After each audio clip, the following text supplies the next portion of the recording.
కడప జిల్లాలో ఈ నెల 29వ తేదీన ఏపీపీసీసీ అధ్యక్షురాలు షర్మిల పర్యటిస్తారని పీసీసీ రాష్ట్ర మీడియా చైర్మన్ తులసిరెడ్డి అన్నారు. దేశంలో బీజేపీ, రాష్ట్రంలో వైసీపీ వల్ల రాయలసీమకి నవద్రోహాలు జరిగాయని ఆయన ఆరోపించారు. రాయలసీమకి స్పెషల్ డెవలప్మెంట్ ప్యాకేజీ కేంద్రం ఇవ్వలేదని ఆయన గుర్తు చేశారు.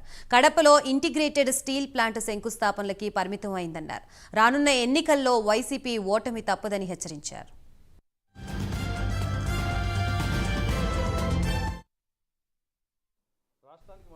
రాయలసీమకు సంబంధించి బీజేపీ ఒక శనిగ్రహం, వైకాపా, టీడీపీలు రాహుకేతువు.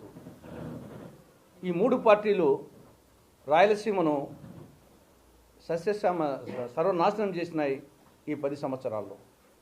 అటు కేంద్రంలో బీజేపీ ప్రభుత్వం, రాష్ట్రంలో గతంలో టీడీపీ, ప్రస్తుతం వైకాపా పాలనలో రాయలసీమకు నవ మోసాలు జరిగాయి, నవద్రోహాలు జరిగాయి. నవమోసాలు, నవద్రోహాలు. దీంట్లో కొన్ని ప్రధానమైనవి తీసుకుంటే, విభజన చట్టంలో సెక్షన్ 46 సబ్ సెక్షన్ 3 కింద రాయలసీమకు, ఉత్తరాంధ్రకు బుందేల్ఖండ్ తరహా స్పెషల్ డెవలప్మెంట్ ప్యాకేజ్, ప్రత్యేక అభివృద్ధి ప్యాకేజ్ నిధులు కేంద్రము రాష్ట్రానికి ఇవ్వాలి.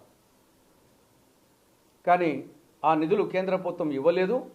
కేంద్ర ప్రభుత్వం మీద గతంలో ఉన్న టీడీపీ ప్రభుత్వం కానీ, ప్రస్తుతం ఉన్న వైకాపా ప్రభుత్వం కానీ కేంద్ర ప్రభుత్వం మీద ఒత్తిడి తేలేదు.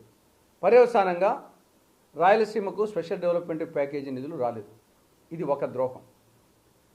రెండవది, విభజన చట్టంలో 13వ షెడ్యూల్లో కడప జిల్లాలో steel authority of India limited SAIL ఆధ్వర్యంలో ఒక ఇంటిగ్రేటెడ్ స్టీల్ ప్లాంట్, సమీకృత ఉక్కు కర్మాగారం నిర్మించాలని చట్టంలో 13వ షెడ్యూల్లో స్పష్టంగా పేర్కొనడం జరిగింది. ఇటీవల కేంద్ర ప్రభుత్వము పార్లమెంటుకు లిఖితపూర్వక సమాధానం ఇచ్చింది. ఇది ఆర్థికంగా, సాంకేతికంగా సాధ్యం కాదు అని